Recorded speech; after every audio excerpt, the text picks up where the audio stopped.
Well, folks, that's all the way down. Watch me push this foot controller.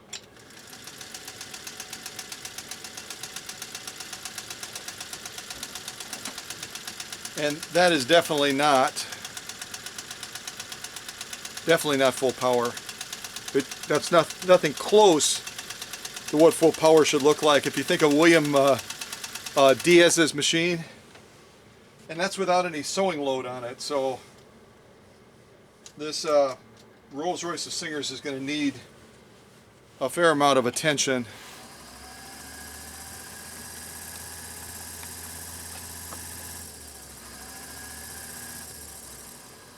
It's dropping off now.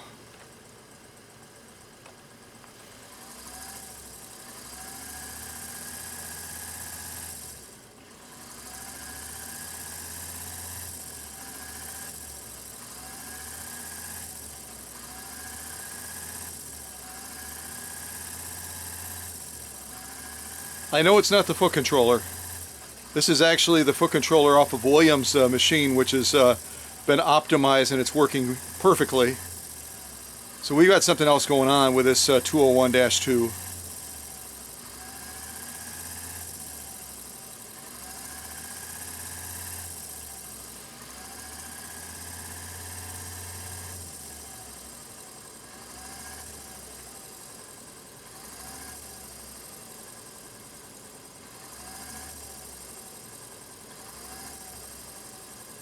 I'm not moving.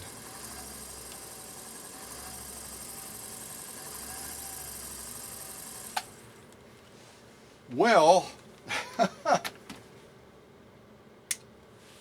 I think I've got my work cut out for me with this 201-2. Plus, I don't know why it's missing the faceplate.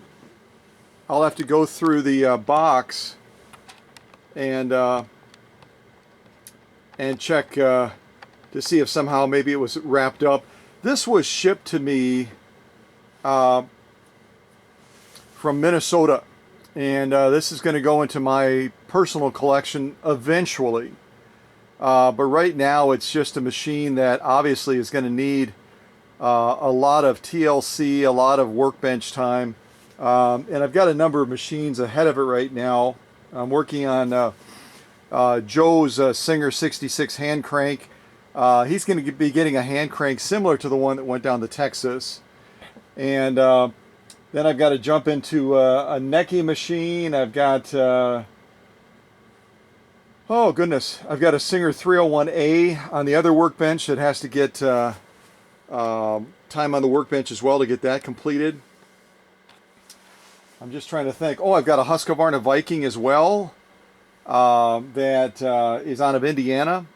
And that's going to have to also get back on the workbench as well. I took it off temporarily so I could at least begin the assessment of some of these other machines. But this 201-2, it's either got electrical or it's got some sort of motor challenges to it. Can I overcome them? Yeah, of course I can. But it's going to take a fair amount of time. So we will see where this one goes. I do have a customer looking for a 201-2 right now. They're out in California, and if I can get this one up to my standard after I go through and check it from bobbing the balance wheel, this could be a real good candidate for that customer out in California. If not, it's going to stick here for a while until I can get everything resolved on it. So, at any rate, I hope you enjoyed this unboxing. I don't know about you, but I was very unimpressed with the packing job that they did for this Rolls-Royce of Singer sewing machines. This was from someone that works with vintage machines quite a bit, and they right away said, hey, really experienced in packing. I've got a method that I use. I've got a system. And so, rather than get into a contemptuous debate or something like that, I just said, okay, all right, if you got a system, but otherwise, I've got a real good system myself, and you could always look at my video. No, don't need to do that. So I really don't quite grasp. This is basically where is it? This is basically like almost like a saran wrap that that they bunched into this little snail circle. And you know, I get it. You know, if you somehow attach this to the machine, it's going to provide some benefit as far as cushion and protection. But in its current state right now, just, you know, basically, I'll hold it like this. It just basically rolled into a little circle. It's not going to, you know, again, unless you anchor something to the machine that's going to afford padding and protection, and you immobilize it, I just don't get how this stuff is a proven process. It's not working for me, and I certainly would not recommend anyone that ships to the workshop use large bunches of basically saran wrap like you would wrap up a sandwich with and use that as the method in madness to try to keep that machine from getting jostled around in a cardboard box, you know, and afford protection that it's going to need. This is really, really haphazard. I can't even imagine, with an experienced person that works with vintage machines a lot, embracing a method like this. It just, I don't get it. I don't get it at all. So, but I don't know. We'll see. We'll see. So, obvious right away is we're missing a faceplate. We're also, looks like, missing part of the take-up spring right here. That would be a part of the presser foot controller arm. It's not fitting correctly. We're missing the spool pin up here. This is also loosey-goosey. And then the faceplate as well. And that's just at a first glance. So, we will see. We will see. It's always a discovery process. Even though when I talk to folks and I get all the details and I share with them all the details, you still can get surprises like this. So, stay tuned for other videos like this where we do unboxings. And also, if I pop over to my other workbench real quick, you'll notice that, not my soda and not my water, you'll notice I have a beautiful chocolate colored 301A with a long bed that is absolutely in pristine condition, that I am beginning right now going through the finalization on. This is a machine from my personal collection, and so it's going to be going up for sale probably before Christmas.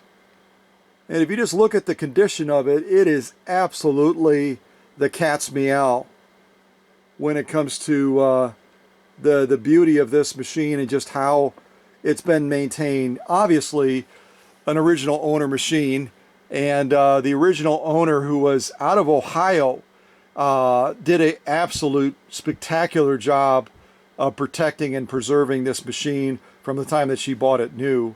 It's an absolutely beautiful piece, aesthetically, mechanically, and everything else. It's going to make my job a lot easier, and whoever ends up purchasing it is going to have a machine that has very few miles on it. It's going to run tip-top after I get done with it. Obviously, even now, it sounds really, really nice.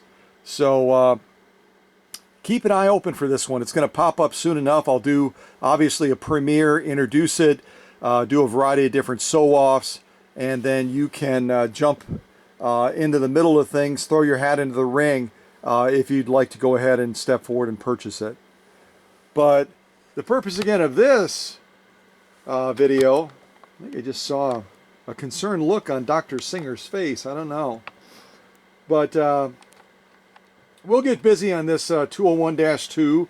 We will get busy, like me. It's only me, folks. Again, when you send machines here and when you follow up with me and you say, hey, I wonder what the status of my machine is, I can always give you an answer immediately, because I am the chief bottle washer, the chief machine whisperer. I'm the only one here. So this one will eventually fall into the rhythm of things, but right now this 201-2 is going to have to wait its turn. So All right, folks, take care. God bless. Hope you're getting ready for the holidays. Hope you have a blessed holiday. And if you celebrate Christmas, that you remember the reason for the season. This is a real special time of the year for Christians around the world as they remember a promise fulfilled, the Messiah, God with us. And that's certainly what I celebrate. And hopefully many of you that watch me on YouTube and or follow me on Facebook will have a chance to celebrate with me as that particular day, as we celebrate the birth of a Savior, comes to pass, comes to be with us again this year. All right, blah, blah, blah, blah, blah, blah, blah, blah. God bless, folks. Take care.